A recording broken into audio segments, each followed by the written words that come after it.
As with all paid advertising, costs are a primary concern. With 7 search display ads and the proper campaign management, those costs can be minuscule compared to other paid advertising options. I've run several campaigns on this platform and have had excellent results being able to manage the campaign using available reports and targeting tools.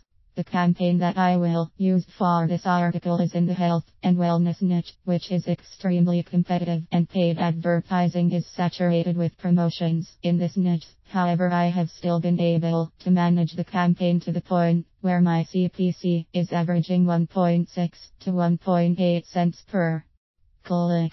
With a less competitive niche and the proper management of the campaign, I believe it's possible to redefine your CPC from cost per click to clicks per cent. Wouldn't that be nice? This is not necessarily a plug for 7 Search, just the platform I'm most familiar with, so these methods should be applicable to most CPM networks, depending on reporting tools and targeting options.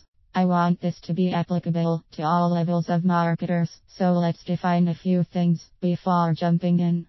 CPM, cost per 1,000 impressions. Keep in mind with display ads you bid and pay for impressions, not clicks. However, you can still measure your campaign by calculating CPC, cost per click, so that it's comparable to other advertising methods. Calculating your CPC is fairly simple. Just divide the amount spent by the number of clicks. So if you spend 0 and have 100 clicks, 10.00/100 equal 0.10 or 10 cents per click. Bidding on CPM is similar to bidding on PPC, pay per click. You're just bidding on impressions rather than clicks, and tends to be less competitive. 7 Search minimum is 50 cents per CPM, and I seldom bid any more than that, although you may want to depending on the competition in new niche. Placing your ads is easy. 7 Search offers 17 different ad sizes, and you just choose the file off your computer and then add your destination URL. The sizes have to fit exactly, and the files have size limitations, so you may need to resize your ads to fit and compress to meet file size restrictions. I resize with Microsoft Paint and use Office to compress the files, so you don't need expensive imaging software to achieve this. Once you've added your creatives and chosen your keywords and categories, you're off and running. Note: be patient when making changes. Creatives have to be approved before they run, and changes to the campaign take a little time to process through and show results. I don't suggest you apply all the changes I'll talk about at once. Make some changes and let them run for a day or two, and then reevaluate and make additional changes, and so on. If you make all the adjustment I discuss at once, your campaign will fall apart on you, and you won't know what changes did what, and your results won't be anywhere near what you're hoping they would be, so take your time. Small changes, measure and evaluate. Small changes, measure and evaluate. Don't get too carried away. Reports and tools you'll be using to fine-tune your campaigns are the keyword/channel report, the traffic sites report, and the banners report.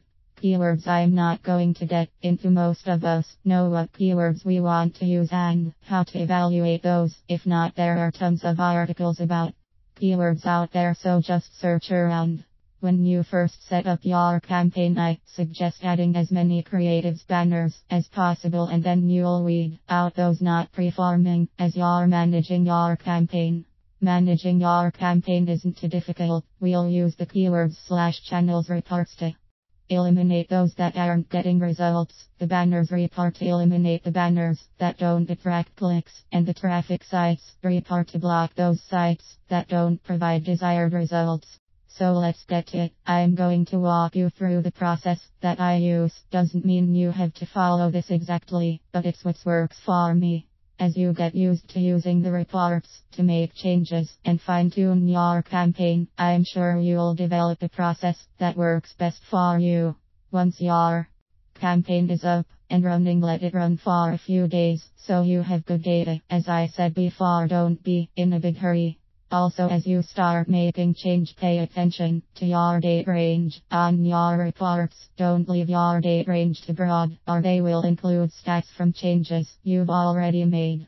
Not that it's an issue to look at a broader range of data. Just keep in mind what you're looking at as you evaluate things. I try to look at 2 date ranges, usually a weekly report and a daily report. If you're evaluating every 2 or 3 days, change your date ranges to mirror your evaluation time frame.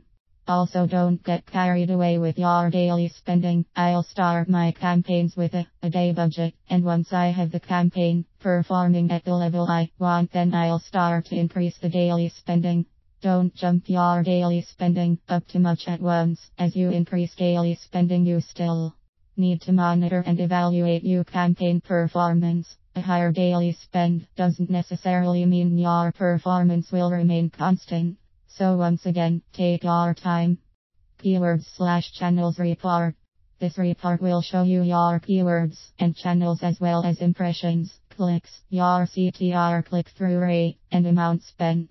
The amount spent and the clicks I don't pay too much attention to, so your impressions and CTR is what you'll use to adjust your keywords and channels. What I look for are those keywords/channels that have high impression rates, and look at the CTRs associated with those keywords/channels. If I have a keyword that has a high impression rate with a CTR that is above 1%, I'll leave those in the beginning. Although 1% isn't what I'm wanting to see, those rates may improve as you remove lower performing keywords. If the CTR is below 1%, I'll drop those keywords off, but only those that have a higher impression rate. Leave the keywords that have low impression rates, because as you remove keywords at the top of the list, those lower keywords may start performing better, and with a lower impression rate, they aren't costing you much, if anything. The keyword/channel report will also show sites on it, with the ability to block those sites. I don't block sites on this report, but evaluate those and make changes to sites on the traffic sites report. Banners report. Your banners report will show the same stats as the keywords report, only applied to each creative you have loaded rather than keywords. The process for evaluating this report is essentially the same. Focus on your CTRs and drop those creatives that are getting high impressions rates, but have CTRs below 1%. Don't remove those creatives that have low impression rates, only the ones that have decent impression rates, but low CTRs. You don't want to remove those that have low impression rates, because as you remove the creatives that have high impression rates with low CTRs, those lower creative will start to get more impressions, and you can evaluate those as time goes. Don't worry about removing creatives. As you remove creatives, you will most likely see a drop in impressions, but don't worry. The network makes its money off impressions. As you remove creatives, they lose the money that they would have made off those creatives, and their system will start driving the remaining creatives to get you impressions on those. They'll get you the impression. It's how they make their money. So once again, small changes, measure and evaluate. Traffic sites report. The sites report shows that same stats as the other 2 report, and once again the process is the same. Block those high impression low CTR sites. This report has a couple of more options. You can't remove sites as you can with the other reports, but you can block them. You can also target sites. No. The target function only takes you to the bid page, so you can increase bids for that site. I don't use the target function much at all. As with the banners report, look for those sites that are getting high impression rates with low CTRs. The same process you use with the other reports. You can see the actual sites, only a number that identifies the site. Also notice that you can sort the data in the reports by column to make evaluation easier. The process that I use to fine-tune my campaigns is to start with the banner report. Remember that this is CPM, and your banners are your attention grabbers. You see banners everywhere you go on the web, and to get those clicks, they have to catch the viewer's attention enough to get them to click. I concentrate on removing those banners that are getting traffic but not clicks before I do anything with sites or keywords. I want to leave as many sites and keywords out there as possible so that my banners have the opportunity to get as much traffic as possible before I start to remove low performing ones. I will also only remove those banners that have high impression rates with low CTRs.